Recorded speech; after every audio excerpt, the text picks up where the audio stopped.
I wanted to go and be a bus driver. I think I should have the right to apply, and if I can drive a bus, be able to drive it. Women to this day do not seem to realise just how free they are compared with men. In 1970, 18-year-old men in America were being drafted for the Vietnam War. Women, suffering under overbearing oppression, were exempt. We find this time and again with women's view of oppression in the past and up to the present day. They'll ignore the overwhelmingly more common and more severe examples of male oppression all around them, and focus only on their own troubles. So this woman moans about her opportunities to drive a bus, but has no capacity to appreciate the real oppression of men being forced to fight and die.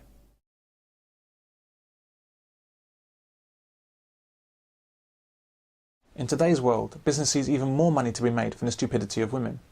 It's made them dissatisfied with their current level of slavery, and has made them demand more. So we have the pay gap myth, bogus sexual harassment claims, and the glass ceiling myth. All these are created and hugely exaggerated to make women angry and feel like they aren't getting enough in the workplace. We also need to hold on to equal pay. Women work for 76 cents on the dollar for the same work that men do. That's not right in America. How did this happen? How have women fallen for such a blatant con trick? It's women's greed that has fueled feminism. The architects of feminism knew they could count on the stupidity and greed of women, their desire to have it all. Feminism promised women what they've always wanted. It promised them everything.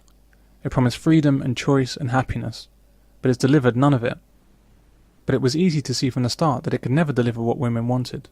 It could only deliver what business and government wanted. Women in the workplace, like men.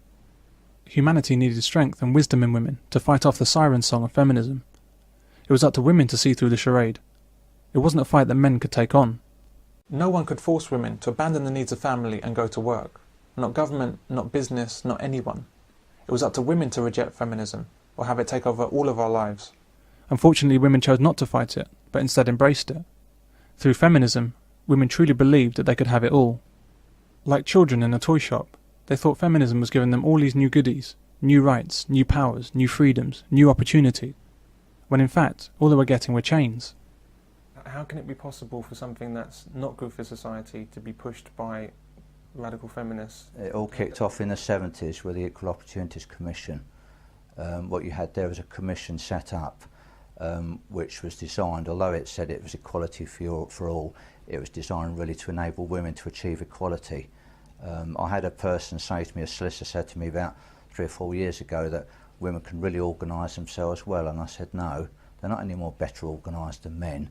I said quite simply, when you've got a commission there which is set up for the benefit of women's equality, in inverted commas, whereby anything that a woman screams about, she can call upon a whole phalanx of lawyers from the EOC who will push their case, there's no great difficulty in achieving that. So what you've had from the 70s, and as you should see it in the newspapers, sort of year after year, another male bastion crumbles, and you get this silly headline news would come out that women had achieved this and had achieved that. Quite simply, you had a commission that was there exclusively at their use to push for whatever they wanted to achieve, and then of course you had politicians always hungry for a vote, and what better vote to have than a woman's vote if they can promise them a whole list of goodies.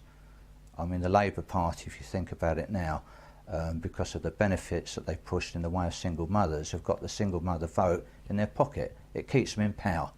So if a politician can get power through pushing a certain line of action, and they simply keep power, because that's all it's about, then they're doing it, and that's why we are as we are. I think the opportunities need to be there for them, but I think they need to be left to their own devices. And if, like, as in case of my daughter, when she had her first child, all of her friends, well, you're going back to work, are you? And she said, well, no, I'm going to stay at home and look after them. Oh, you've got to go out. So it's that peer pressure was there to make her go back to work, and it shouldn't be there.